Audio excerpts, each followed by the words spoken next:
بدترین عذاب عربوں پر آیا کھڑا ہے، سروں پر ٹنا ہوا ہے، بدترین۔ ایسی جنگ ہونی ہے الملحمۃ العظمیٰ، جس کو کہ میں بھی آپ کے گواہی پیش کر دوں گا، جسے کہا گیا ہے دی لاسٹ کروسیڈ۔ بش نے بھی کروسیڈ کا لفظ بول دیا تھا، پھر واپس لیا اس نے۔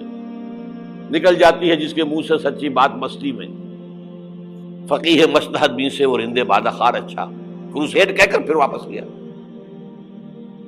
یہ کروسیڈ،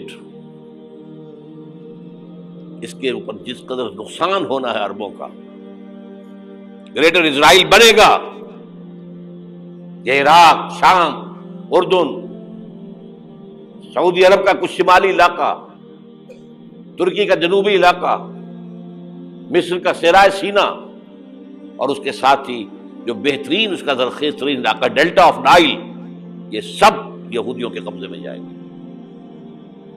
اس کو حدیث میں کہا گیا الملحمۃ العظمیٰ۔ عیسائی 80 علم لے کر ہے مسلمانوں تم پر حملہ آور ہوں گے، اور ہر علم کے نیچے 12,000 فوج ہوگی، 9.5 لاکھ فوج۔ یہ نیٹو کی تیاری کس کے لیے ہو رہی ہے؟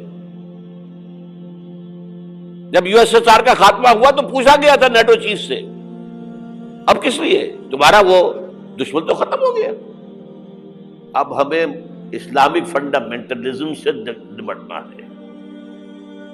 وہ جانتے ہیں خطرہ یہی ہے، اب اسلام ابھر سکتا ہے، مسلمانوں کے سینوں کے اندر وہ آگ ہے،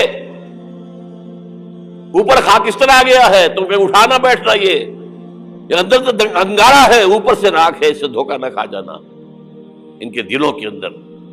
اور بش نے کہا تھا مسلمان چاہتے ہیں کہ ہسپانیہ سے لے کر انڈونیشیا تک نظام خلافت قائم کریں، اور میں حیران ہوا تھا کہ اس کمبخت کو ہسپانیہ کا خیال کیسے آ گیا؟ ہمیں تو کبھی آتا ہی نہیں، اب ہم تو بھول گئے، وہ تو 500 برس پرانی بات ہے جبکہ وہاں سے ہمیں نکال دیا گیا تھا۔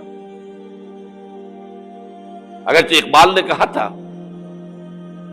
ہے ارض فلسطین پہ یہودی کا اگر حق، ہسپانیہ پر حق نہیں کیوں اہل عرب کا؟ ہسپانیہ میں تو 800 سال حکومت کی مسلمانوں نے، اور ابھی 500 برس ہی گزرے ہیں نا۔ یہودی تو ارض مقدس سے 2000 سال نکالے گئے،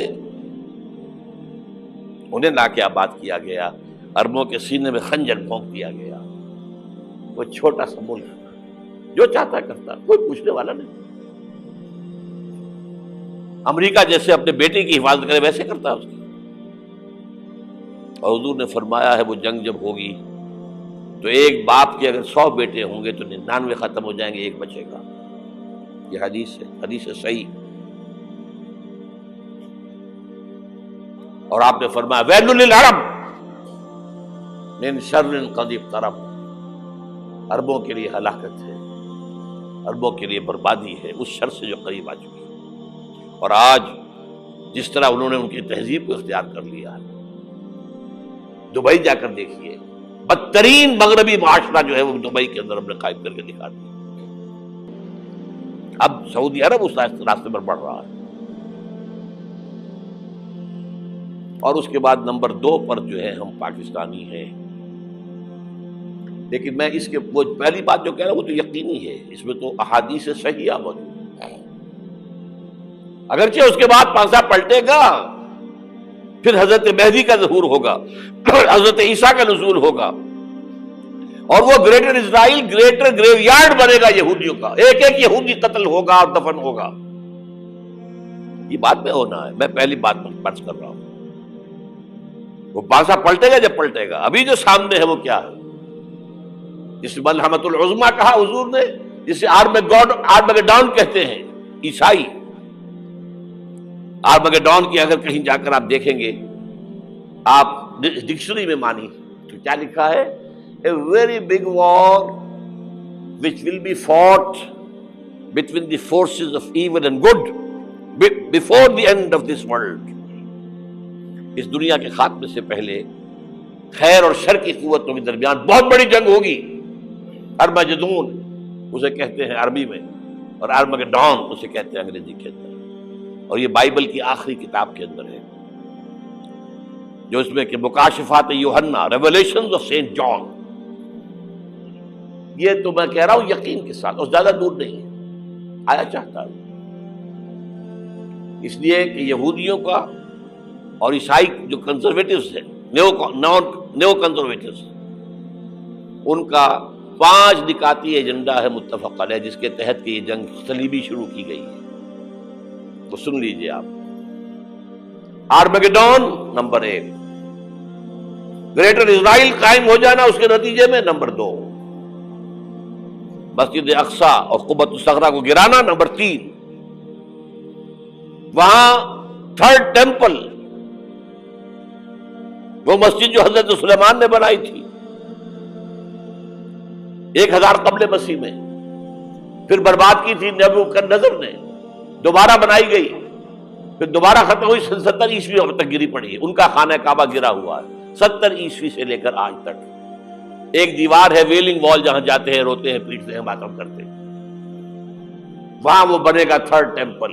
اور نمبر 4، اس میں لا کر رکھا جائے گا تخت حضرت داؤد کا۔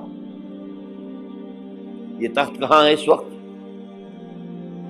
یہ لندن شریف کے اندر، جو ان کی پارلیمنٹ کا جو چرچ ہے، ویسٹ منسٹر ایبے، اس میں رکھا ہوا ہے۔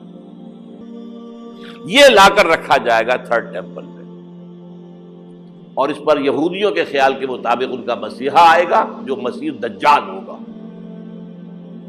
عیسائیوں کے خیال کے مطابق حضرت عیسیٰ آئیں گے، وہ ہمارا بھی خیال ہے حضرت عیسیٰ آئیں گے علیہ السلام۔ بہرحال یہ تو بعد کی باتیں ہیں نا، اس وقت جو میں عرض کر رہا ہوں عربوں پر بہت بڑا عذاب، اور پاکستان کا معاملہ البتہ یہ ہے، میں یقین سے نہیں کہہ سکتا، ہینگنگ ان دی بیلنس، ہو سکتا ہے اللہ تعالیٰ ہم پر رحم فرمائے، ہو سکتا ہے، اگرچہ اس کی کوئی شرائط ہوگی۔ چمن کے مالک اگر بنا لیں موافق اپنا شعار، اب بھی چمن میں آ سکتی ہے پلٹ کر چمن سے روٹھی بہار، اب بھی ہو سکتی ہے۔ اور یہ بھی ہو سکتا ہے کہ اللہ تعالیٰ نے معجزانہ طور پر ہمیں ملک دیا، ہم نے اللہ سے بدعہدی کی، وعدہ خلافی کی، غداری کی، لہذا سزا دی جائے اور ہم سے یہ ملک چھین لیا جائے۔ اٹس جسٹ پاسبل، دور نہ سمجھے، اسے انہونی بات نہ سمجھے، ہوگا وہ جو اللہ چاہے، لیکن اللہ کا چاہنا جو ہے وہ کس پر منحصر ہے؟ یہاں انقلاب برپا کرو، یہاں اسلام لاؤ، اگر دھندوں میں لگے رہو گے تو وہ خود بخود نہیں آ جائے گا انقلاب۔ صحابہ نے جانیں دی تھی، کتنی تکلیفیں اٹھائی تھی، 12 برس تک مکی دور کے اندر با نشہ درویشی در ساز و دمادم زن، جو پختہ شبی خدرا بر سلطنت جم سن،